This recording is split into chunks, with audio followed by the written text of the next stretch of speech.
Eu vou ler para vocês, então, a nota, até para vocês entenderem por que a gente resolveu falar a respeito do assunto, porque é algo bem recente. Vão entrar umas imagens aí na tela, porque foi no último dia 20 de julho, tá?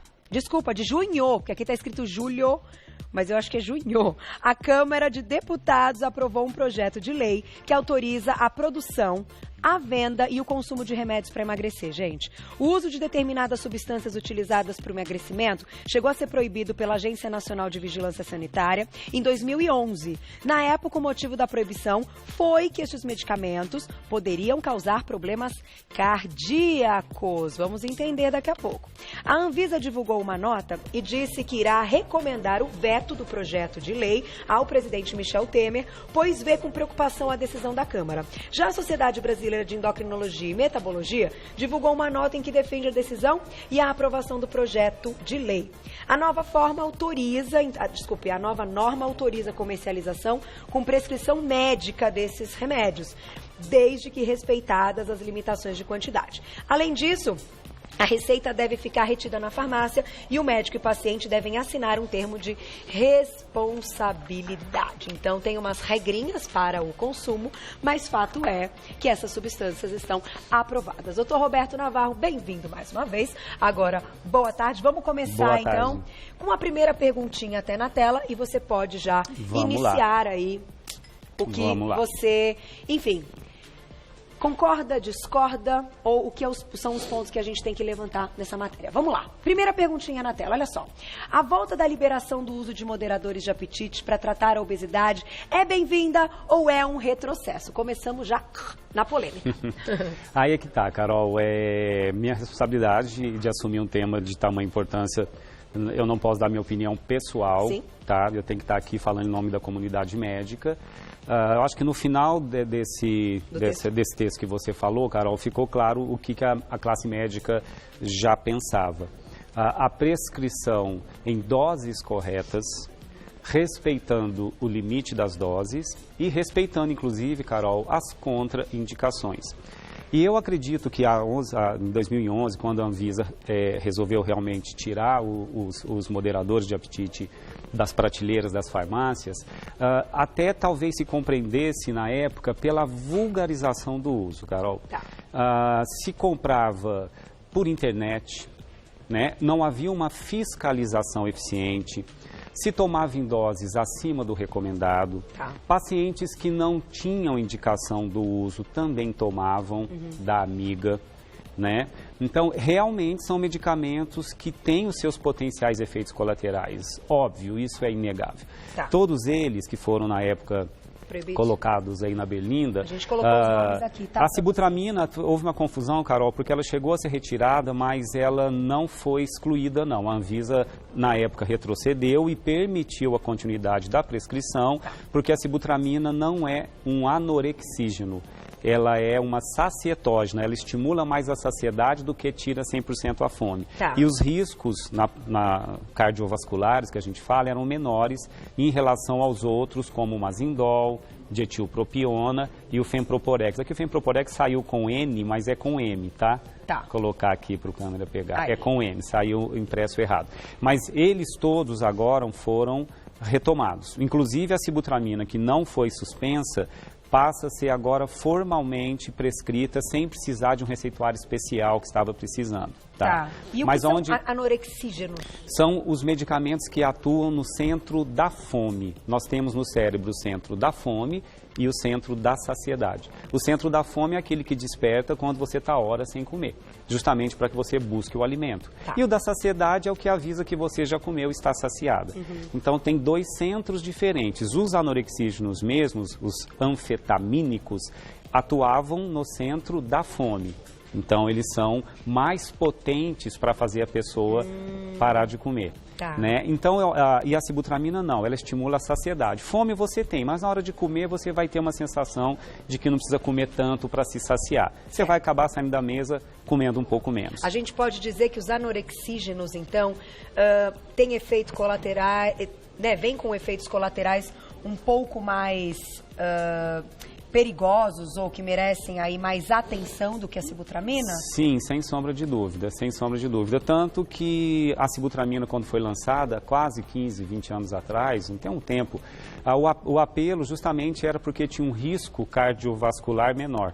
Tá. Né? O que é o risco cardiovascular? Esses medicamentos que atuam no centro da fome, os anorexígenos, estimulam uma substância chamada noradrenalina.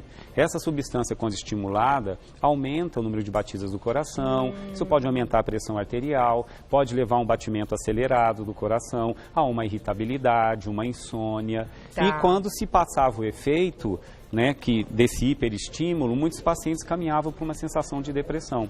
E os anorexígenos, os anfetamínicos, podem, não podiam não, podem causar dependência química. Podem. Podem. Então, isso é algo que continua preocupando a maneira como se prescreve. Talvez o erro esteja em interpretar errado o paciente que precisa da medicação, Carol. Tá. Porque se a gente interpretar a obesidade mesmo, verdadeira, né, existe uma diferença marcante, Carol. Eu fiz um texto, quando foi proibido, há 6 anos atrás, eu fiz um texto para um grande portal de saúde aqui do Brasil, que me pediu opinião sobre, na época, a proibição.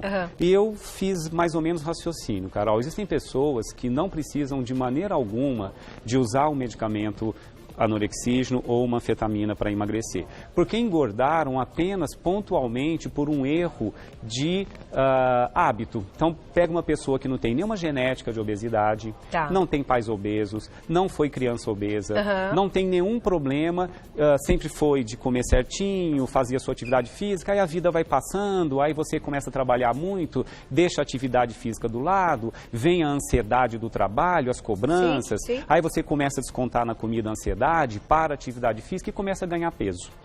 Aí ganha aí 5, 10, 15 quilos. São pessoas que, na verdade, não têm nenhuma genética ligada à obesidade e que ganharam peso por erro de hábito. Então, por favor, volte aos seus hábitos anteriores, que chama-se mudança de estilo de vida. Sempre foi preconizado por todos os médicos que nunca se deve começar um tratamento medicamentoso sem primeiro fazer a mudança de estilo de vida, onde a alimentação vai entrar correta e a atividade física tem que fazer parte da estratégia. O que se viu com o passar dos anos, quando eles começaram a ser prescritos, é que se quis pular essa parte. É bem mais fácil eu tomar um remédio que me tira a fome e eu fico o dia inteiro sem comer. É óbvio que eu vou emagrecer. Primeiro, vai emagrecer ou vai se desnutrir? Desde quando atingir um peso adequado é não comer. É comer corretamente. Então, o que a gente viu é que houve um abuso na maneira de prescrever. Para pacientes que talvez não precisassem, em doses que talvez fosse acima. Eu lembro no meu consultório, muitos pacientes que chegavam tomando, prescritos por médicos, Carol. Aí eu acho que tem que vigiar também o médico que não é, que não é tão ético, né? Que colocava numa mesma fórmula os 3 moderadores, e o que não pode, ou era um ou era outro, né? Então, não acho pode, que algo que não pode. Não, é contraindicado a associação deles numa mesma fórmula. Ou são 4, né? Você tem a opção de escolher um deles para o perfil melhor do seu paciente. Que aí o médico tem que conhecer. É uma decisão médica, é uma decisão pessoal, que o médico tem que ter capacidade técnica de entender se pode ou não prescrever, respeitar as contraindicações. E isso também não existia, Carol.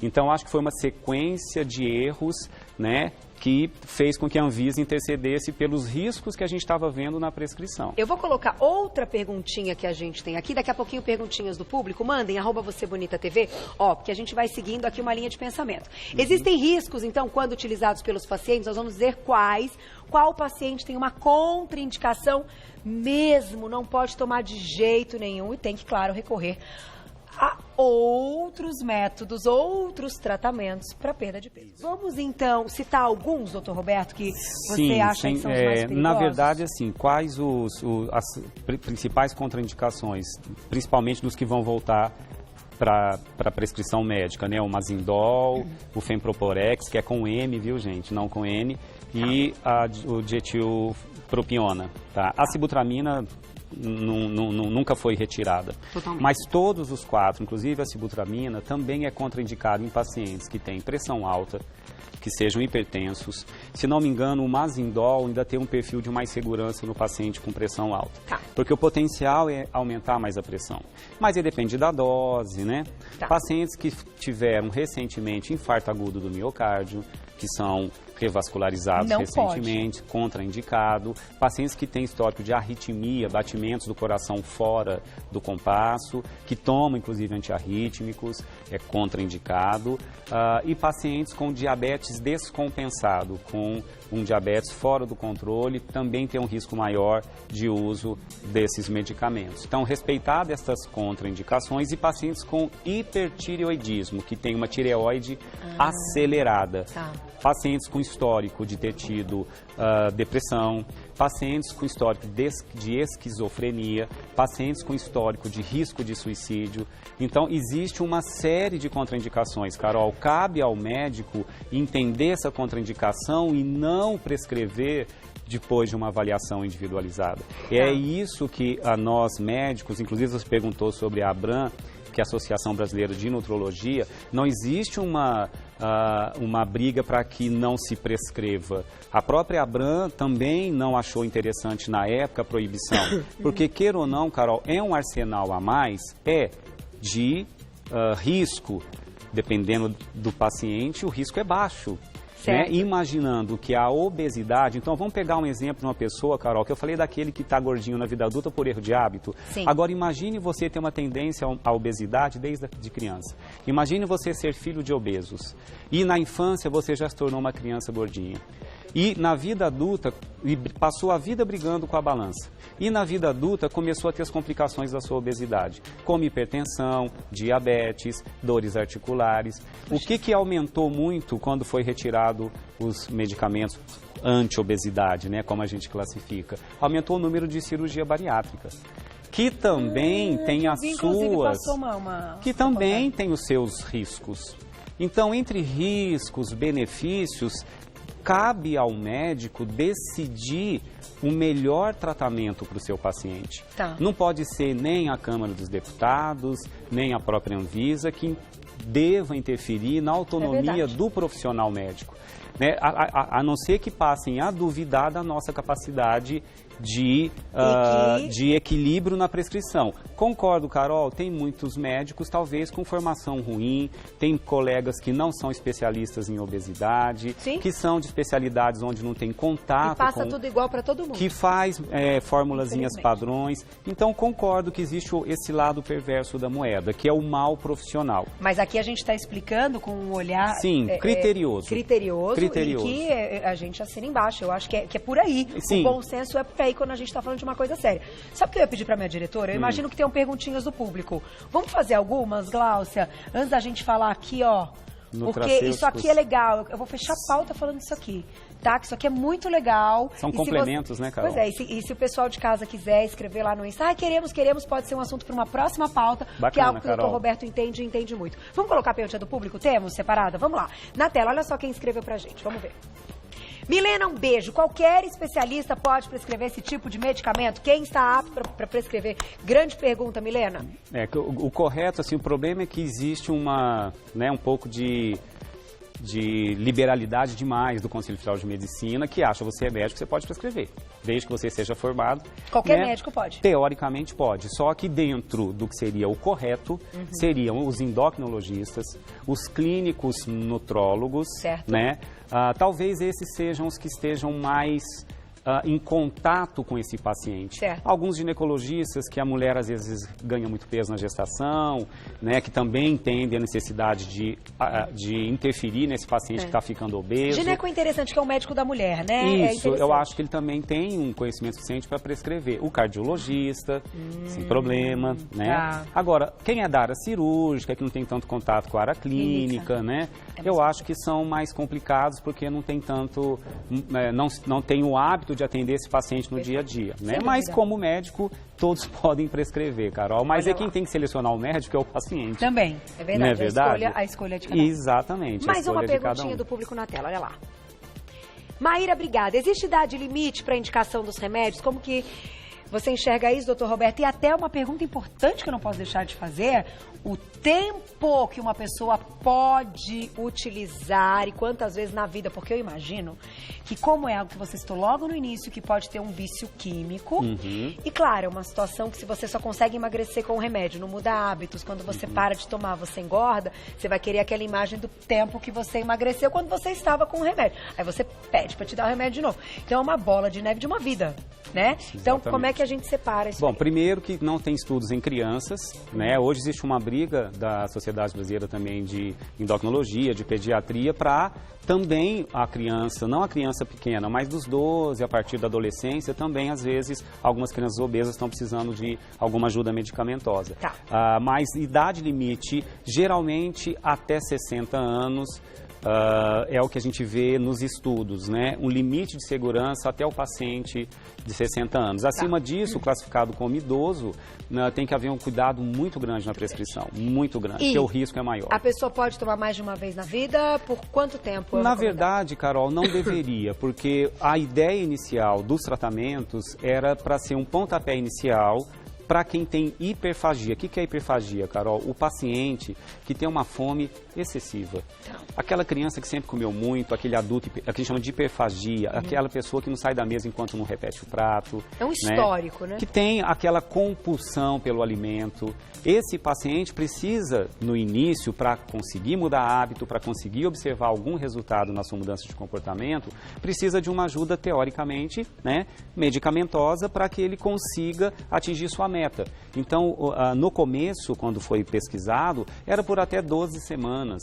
Né? Inclusive, se dentro das primeiras 4 semanas de uso, se não houver a diminuição do peso em pelo menos 5%, é considerado fracasso terapêutico. Não tem indicação de continuar prescrevendo. Olha que interessante essa informação. Sim, porque as pessoas, é óbvio que existe... 12 semanas, hein? Geralmente, nas primeiras 8 semanas, foi a sibutramina que se manteve, vinha inclusive escrito isso no termo de consentimento, né, que o paciente tem que assinar e o médico também, dizendo que não havendo perda de peso em até 8 semanas, é considerado totalmente sem propósito o uso. Recorra a outro tratamento. Recorra a outro tratamento. E entender o seguinte, Carol,